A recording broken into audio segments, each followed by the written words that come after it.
Shalom Bapak Ibu Saudaraku yang dikasihi Tuhan Yesus.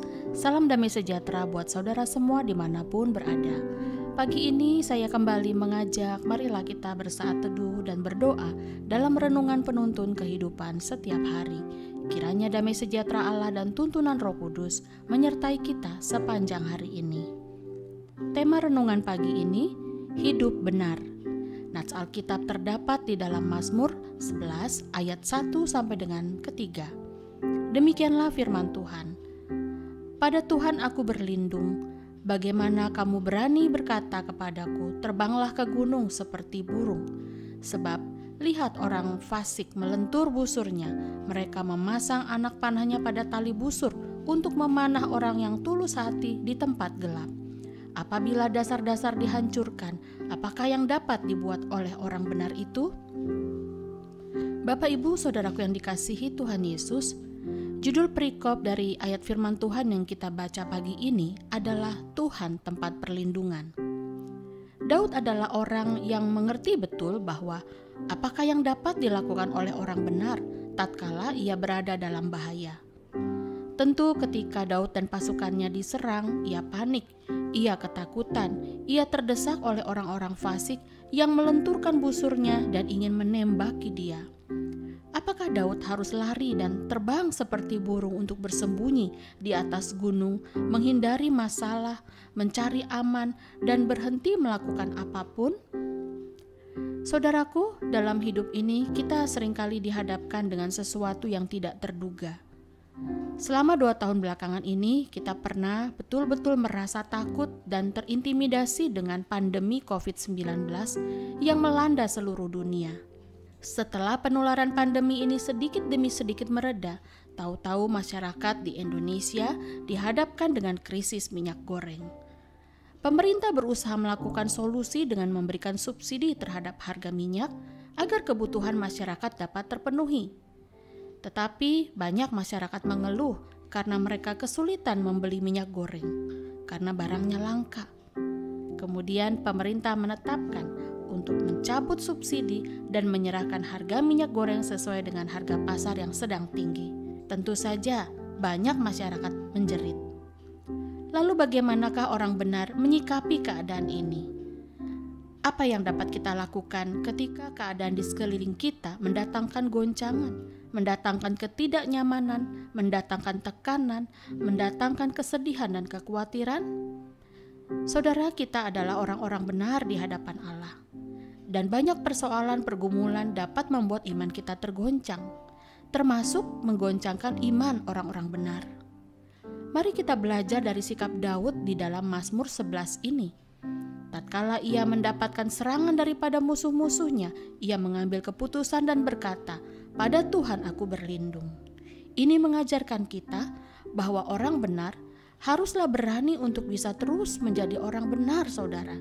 Sekalipun keadaan dapat memaksa kita untuk menjadi orang yang tidak benar. Walau Daud mendapatkan nasihat dari teman-temannya untuk melarikan diri dan bersembunyi, tetapi Daud tetap memutuskan untuk berlindung pada Tuhan. Ia sadar mata Tuhan selalu memperhatikan dan mengawasi semua anak-anak manusia, termasuk orang-orang benar. Maka itu Daud tetap mengarahkan pikirannya, hatinya selalu tertuju kepada Allah agar ia dapat bertindak benar. Saudara, pada umumnya ketika manusia ditimpa persoalan dan pergumulan, respon kita selalu ingin mencari tempat yang aman untuk diri kita sendiri. Kita mulai mencari-cari nasihat dan dukungan yang kelihatannya baik, tetapi sebenarnya kita sedang mencari pembenaran.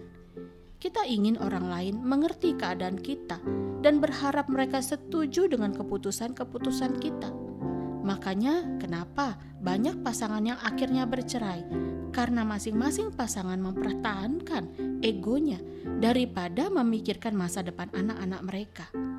Banyak rumah tangga berantakan, mempertahankan harga diri, ingin dihormati, dihargai, daripada duduk bersama dengan rendah hati menyelesaikan masalah. Banyak juga pengusaha-pengusaha tergoda untuk korupsi, cuma karena adanya keinginan-keinginan yang belum dapat ia miliki. Tetapi apa daya, hanya korupsi satu-satunya yang lebih cepat mendapatkan uang. Anak-anak muda salah memilih lingkungan pergaulan hanya karena mereka merasa nyaman. Perhatikan saudara, apakah perbuatan-perbuatan ini akhirnya dapat berkenan bagi Tuhan? Setan memang tidak suka dengan orang benar. Dia akan berusaha menggoncangkan iman kita dengan cara-cara yang membuat kita gentar. Kalau kita gentar, maka kita akan lemah. Kalau kita lemah, maka lebih mudah baginya untuk memangsa. Untuk itu, saudaraku, saya mengajak marilah kita berusaha dengan sungguh-sungguh menjaga hati dan pikiran. Sekalipun banyak tawaran, banyak nasihat, banyak pertimbangan, tetapi selalu tetapkan hati untuk hidup benar di hadapan Allah. Hidup bersih, hidup yang tidak cepat terpengaruh. Bagaimana caranya? Melekatlah dengan Tuhan setiap hari, bertumbuh dalam pengenalan akan firman Tuhan. Sebab Matius 5 ayat 8 berkata tentang upah orang benar, bahwa berbahagialah orang yang suci hatinya, karena mereka akan melihat Allah. Amin. Mari kita berdoa. Bapa, di dalam nama Tuhan Yesus, kami bersyukur Tuhan. Kami adalah orang-orang yang percaya, yang telah dibenarkan, disucikan dan dilayakkan oleh darah Yesus. Kuatkan setiap hati kami Bapa untuk menjadi orang yang tetap benar di hadapan-Mu, baik dalam setiap tindakan dan keputusan kami. Terima kasih Bapa.